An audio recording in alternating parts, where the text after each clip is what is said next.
guys. Ito na. Naguna-una na. Oo, kabantay. So, ingani ganyan akong lola guys. Hindi mo guna siya magtawag kay yun niya, kaya pa niya. Pero di pwede kay pabantayan gyud siyang anak. So, obligado gyud ta guys, no? Bisang nagkaon ka, kung imong trabaho, biyaan gyud.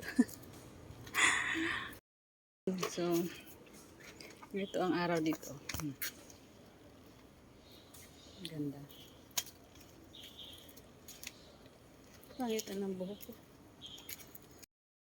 Good morning. Kaka time.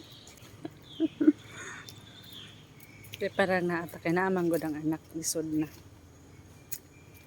Pero bisag way anak, mas importante gud imong bantayan. So guys, tiwas na tayo kaon. Atong kape. Kanya lang akong gikaon guys. Order mo kay biskwit. Dagdag.